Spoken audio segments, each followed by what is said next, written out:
Hello, and welcome back to our channel. This is a new series where we'll be documenting the design process of executing projects at Asabi Home Living, or AHL. We are based in Nigeria, West Africa, and we want to show you what it takes to produce innovative, accessible, and where possible, affordable designs in Africa's most populous country. Asabi Home Living does design turnkey projects, it does decorative accessories, it does beddings and linens, it does decorative arts, pretty much design solutions. We cater to both affordable and high-end depending on what the clients want. In this series, we have clients who have more of a robust budget than we do on Fix My Space and more time to create, produce, and execute our design solutions for them. This is the 35th and O Street project in the heart of Abuja. I will walk you through the project in 3 episodes. This episode 1 will introduce the project and our proposed solutions. Episode 2 will show you how we do it, and episode 3 will present the final completed work. Before we move along, please subscribe, hit the like button and notifications so that you can see projects when we put them up. And when you're done watching, please post your comments below, then share with your family and friends to do the same. Thank you.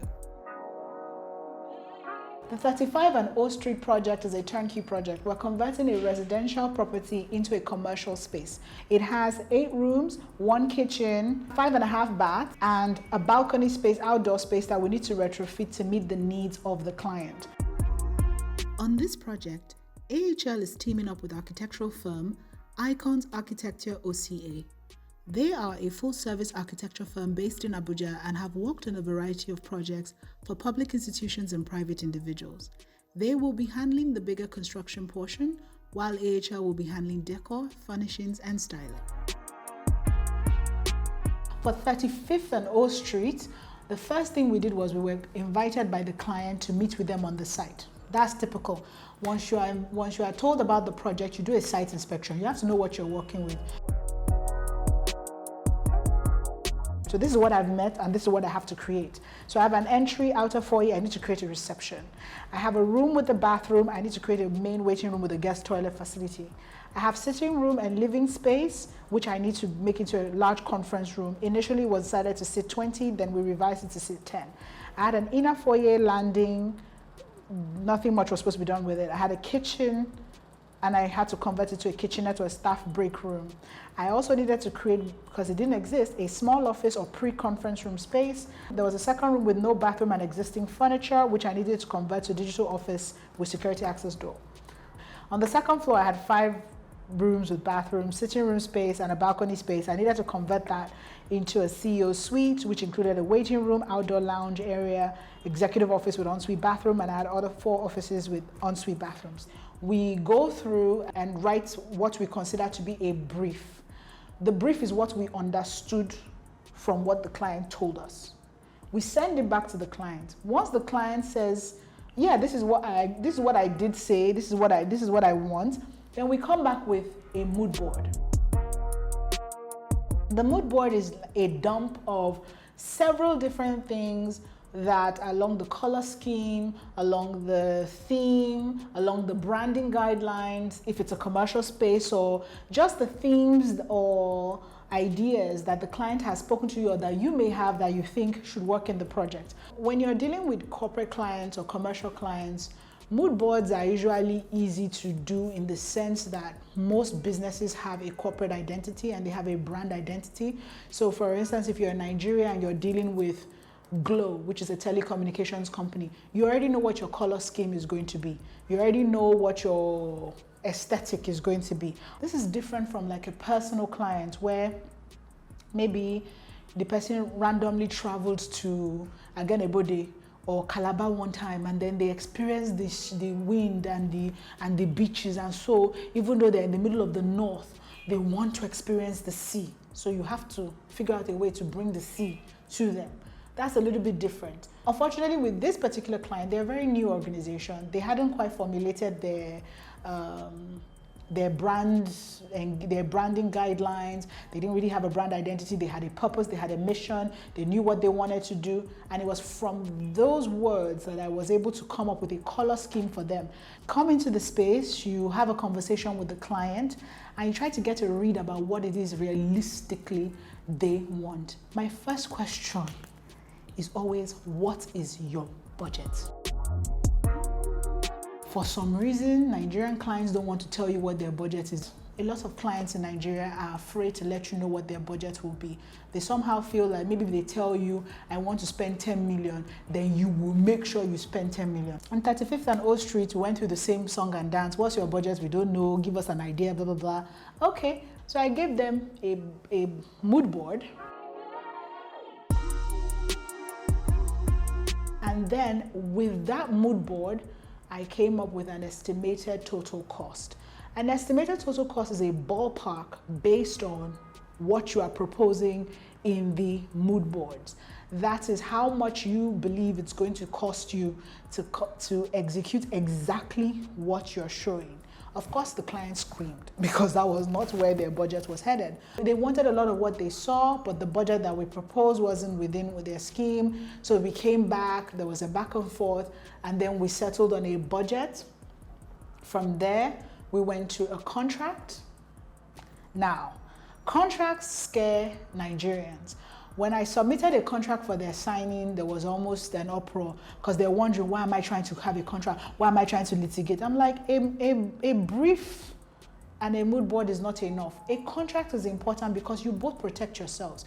Our timeline for the project was 4 to 6 weeks from signing, which gave us roughly a month, and we had just that amount of time to execute and convert the property at 35 on O to the working space of this organization's dreams.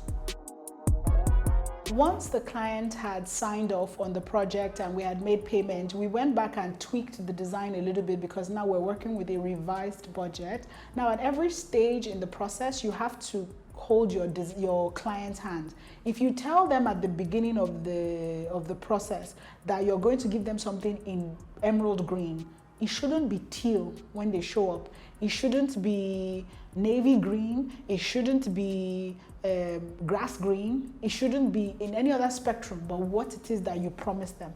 If you have to make changes, you have to go back. That is why I said at the beginning that you and the client, you have to trust one another. There's a lot of back and forth. They have to trust you. Sometimes some clients will just be like, well, I just trust you, you do the best you can. But for some other clients, you have to manage the expectations, especially if you find yourself in the same situation we found ourselves with this project.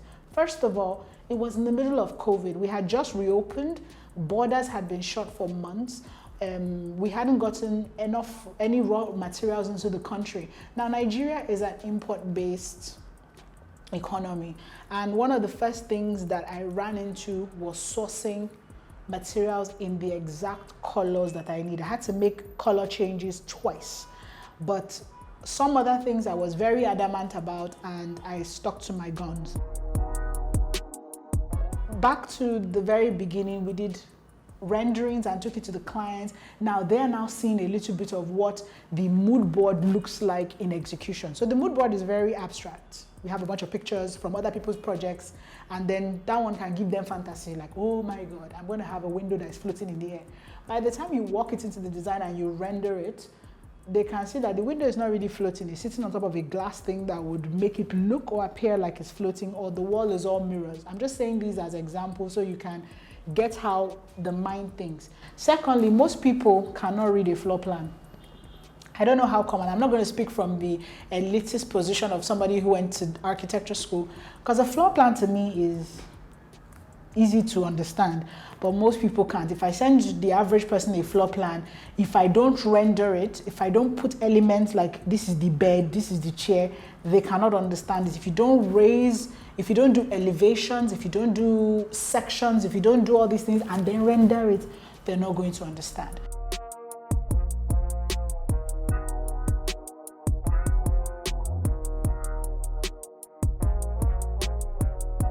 I saw this picture online and I absolutely loved it, and I just thought I need to have this table in this design because it was so unique.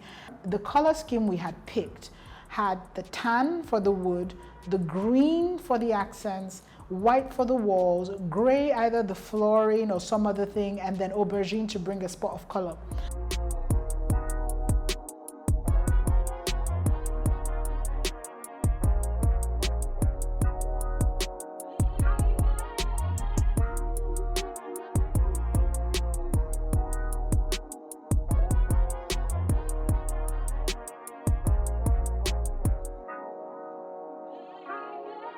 When you came into the reception, there was that opening and then you would just see right through to the conference room.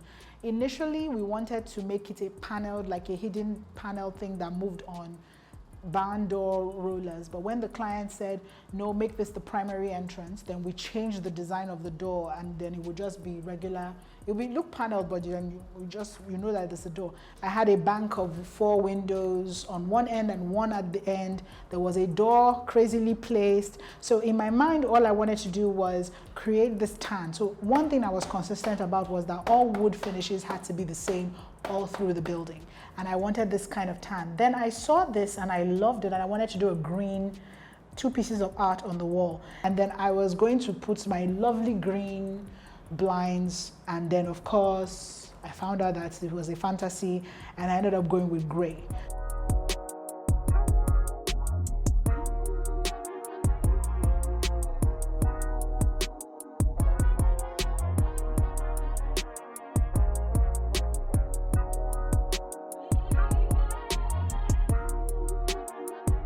This foyer, when you came in, it had one rubbish tile like this. The stairs were all jacked up. It had a huge window on the landing. So because the blinds I had put were on the other side, so they're on the other side of the reception, I put a bench here, and it's a custom bench, and we are using Ankara for the upholstery. And then here we had a duct, like electric paneling that was just open and flying around willy-nilly. So we are building a panel to cover that and mask that, and we tried to spray the existing, these 2 cupboards here were existing from previous use, so we tried to spray this to match, but this tan wood that is used here matches all the other wood in the house. This is we're going to replace it with modular panels mixed with LED lights and gypsum board. The staircase was dingy. It had a huge window on the landing and it was dirty. It was different kinds of things. And the place was dark because the ceiling was already darkened from the existing grid that was there. So the idea was, okay, we're going to bring in some light. We're going to change the flooring of the staircase. We initially wanted to change the balustrades and banisters, but there was no budget, so we just spruced up the one that we had.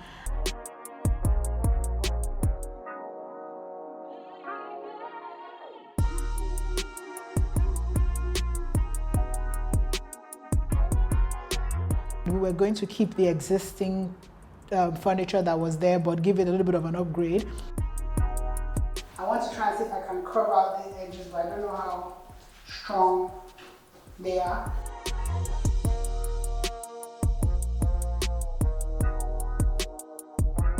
Then you had a kitchen that had been through so many different things in life.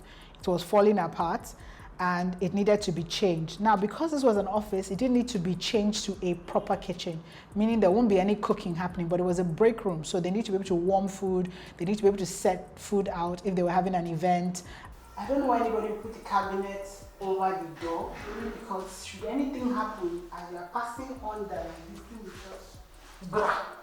All this will have to go, but we're not changing the tiles because the budget does not accommodate. So this is one of the offices, ceiling to go. This would be the desk. We're going to stain the closet.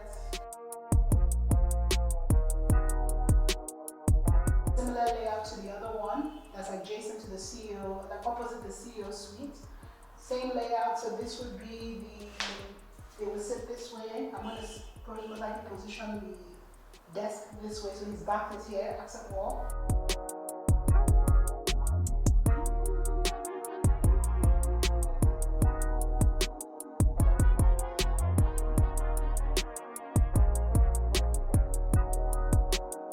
And this is another office, is the I guess the deputy chairman's office. Comes into a little nook here. I wouldn't do much to it. I'm thinking from a layout point, he would have his back to this window. Then I'll have to put additional seating.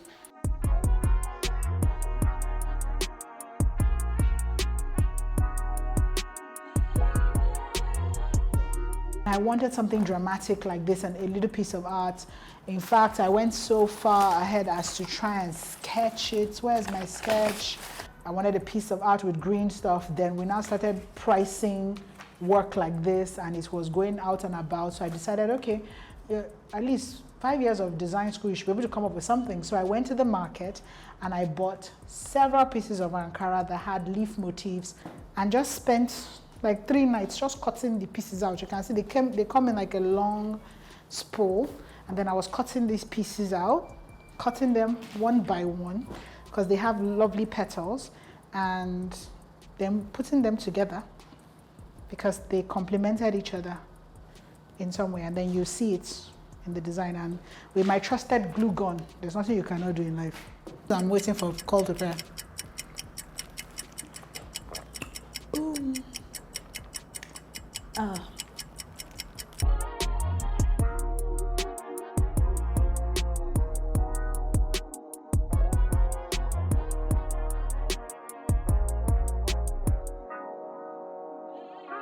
This was the design for the CEO's office. I mean, the things that were inspiring to us. The first thing the client said when we took over the space was the ceiling had to go. So we were looking for modular ceiling solutions, and in the foyer or over the stairs, we had decided on these modular pictures, these, how will I put this, modular ceilings with LED lights. But in the CEO's office, we just went with regular gypsum board. And I wanted to see, I had been told that the CEO's office had to be a little bit more sprucey, more nice. So initially, before we were given the proper budget, I went crazy. I was like, oh my God, I'm going to design this, I'm going to design that. And they came back and I was like, okay, brain reset. When you walk in here, they want us to really do our best. Now, because this is the residential property, I can't make too many drastic changes. Initially, I wanted to take, remove these doors, these closet doors from the handles, and then use it as open shelves. So I've just brought in new shelves, but and I'm still probably going to do that. But what's not going to happen is I'm going to keep these, and the plan is to stain them a different color, to polish and stain them a different color because they don't actually work with our color scheme. This is the zoning. I'm going to have 3 zones inside this office. I'm going to have the CEO's desk is going to be here. His back is to the window, and that's because when you come in from the door, you don't want to walk in right in, so you have to like curve in. So he'll be here. Then I want to have an informal sitting there, a little L-shaped nook, so that when he gets up and takes off his coat or something, he can sit there. And then if he doesn't want to go down to the conference center, conference room downstairs, have a meeting, you can have a small meeting here. To sit about 4 people. So I'm going to have small conference table here. This is the bathroom. I initially wanted to make an L shape, like a sectional, and then I just thought, why is the sectional facing the toilet?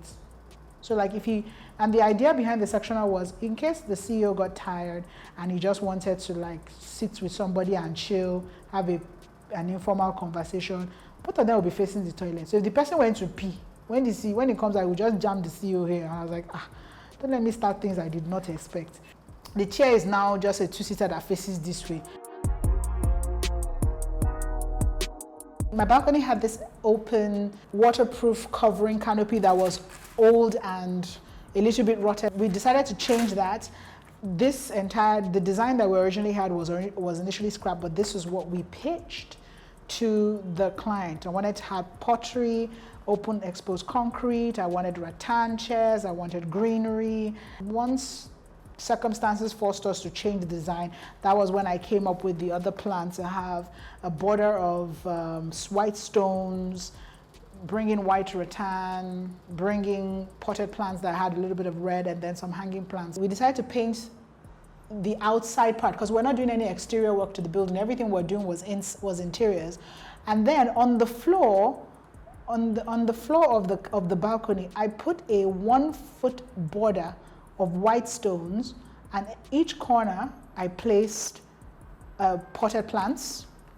And then in the center, I had a round seating, and above that, I had hanging plants. So it became a very green area, and there's a small space here that's in the, I would say like a landing between that separates the balcony from the waiting room that was going to be here for the CEO, and then I put some turf, green turf there. So my colors now, I brought in my greens, I brought in my grays, I brought in my whites. This is a 1 foot 8 opening, or 1 foot 9. That is not to code. So if anything happens and you're really big, you can't pass through here. This is wrong. This should not end here. It should end here. Some astroturf here to act as a barrier between here and inside there, the more interior space. And then outside here will be outdoor seating, or tan or something. We're going to change this and put some potted plants. As you can see, this is quite a project and we have our work cut out for us. In the next 2 episodes, I'll be showing you as much as I can the work that we did to deliver on the client's request. Thank you for watching. And if you've enjoyed what you've seen and would like to see more, please subscribe. Hit the like button and the notifications button as well, so you see other projects when we put up. And when you're done watching, please post your comments below and then share with your family and friends to do the same. Thank you. Fix My Space and Asabi Home Living are on Instagram, Twitter, and Facebook. Thank you for watching and see you next episode.